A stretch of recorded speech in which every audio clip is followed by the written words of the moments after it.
Hi everyone, this is Julie and Aaron with the Canny Couple, and what are we talking about today? Today we're going to be talking about being prepared for the unexpected. So, what happened a couple days ago? Supposedly, the water pump electrically failed to our well, but lightning hit at the same time right when it stopped working, so we know it was lightning. Either way, we were without water for 4 days. 4 days. With a baby. With a baby. So, and we survived. We did really well, so we survived. But why were we able to do so well? We're always prepared about storing jugs of water, taking empty jugs and having extra water in hand, because where we're located at, we lose a lot of power a lot of times too, so we're always making sure we have enough jugs. You know, I know these are not the best long-term storage things, but till we get enough good vinegar jugs, they do. So as soon as we empty them, I am very careful about this. As soon as they're empty, I fill them up. They go on the basement stairs, then they go into a cold storage room we have. They really don't take up that much space. We kind of tuck them anywhere we can. You just have to watch these jugs from degrading. Right. What else did we have? Some body cleanser, which is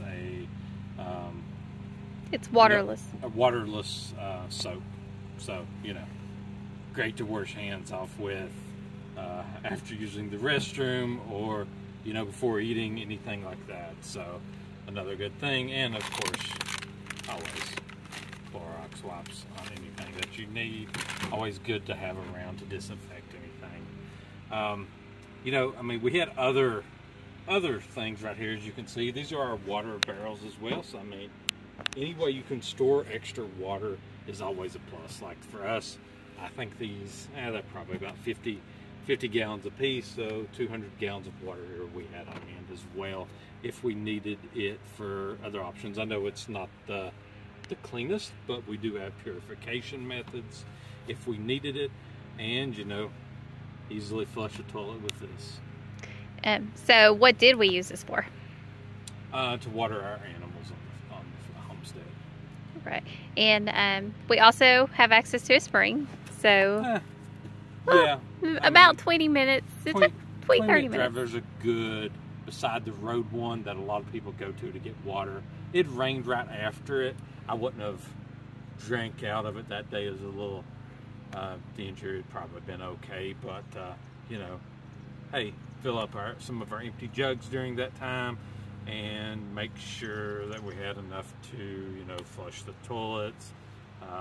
You know, I will say I thought we did pretty well taking a cold water jug shower during this time. You know, we averaged probably about 1 to 2 gallons per cold shower, I guess you could say. You know, took the breath out of us some, but we did stay clean. And, you know, bad times happen.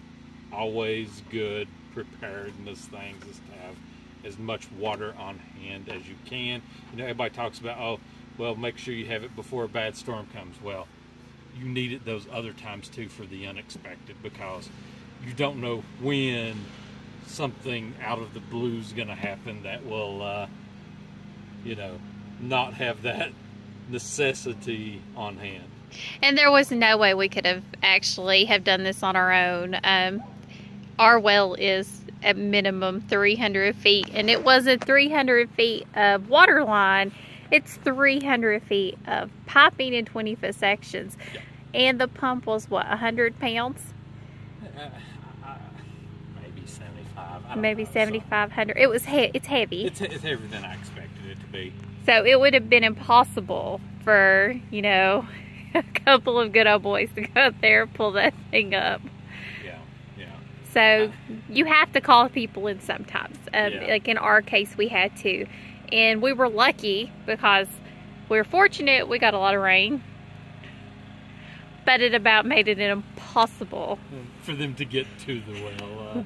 That was a concern that put us out a little extra time where our well was near there before. We had let some pine trees grow up too much for it that need to be cut, so we had a lot of prep work for them to get to where they could fix it for us. And you know, always think ahead, think where things are located. You know, like I know for me, I know where the septic tank easily is and located. You know, think where your well's located as well, and making sure you're keeping it clear at all time so you can get somebody to it at a quicker time and you're not holding them up. Right, if you need that help. Exactly. But I mean, in all reality, we did well. It was hard. I'm not gonna lie, washing dishes and bottles was not fun. What normally would take, 10-15 minutes took, an hour to keep water warm, and to conserve it too. Because it's not just about having the extra water. How do you use that water and make it stretch? Because we didn't know if we were actually going to get our pump fixed. Right. There could have been a chance, something happened and the thing, the well collapse, hey, we're out for water for a longer period of time. Always have extra water on hand, store how you can do it. If you've got better water storage methods, use those. This is just what we have on hand at the moment, repurposing them. A lot of these are distilled water jugs from the baby here, so instead of throwing them out, we're using them until we get to the point where we make sure everything's in better storage containers.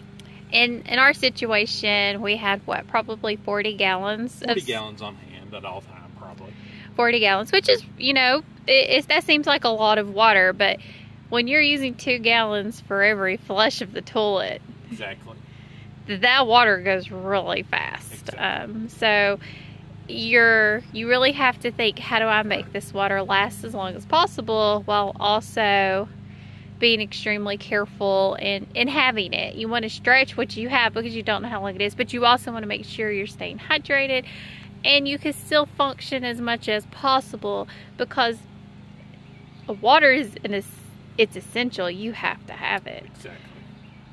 How many times do you think we tried to flush the toilet without water? Every time, just have it. Oh, yes. So what else do you have to tell the nice folks? Just always be thinking about the unexpected. Whether it's not water, whether it's, how to keep your food long store times, how if power goes out for a month or something, how are you going to keep all your refrigerated items and freezer items safe and still edible?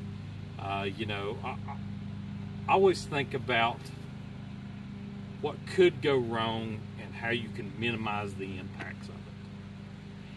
Okay, well, these are always good things to think about. And as always, this is Julie and Aaron with the Candy Couple. And what message do you have to say? Save water jugs. Save water jugs. That's always a good message. So you all have a wonderful evening, a wonderful day.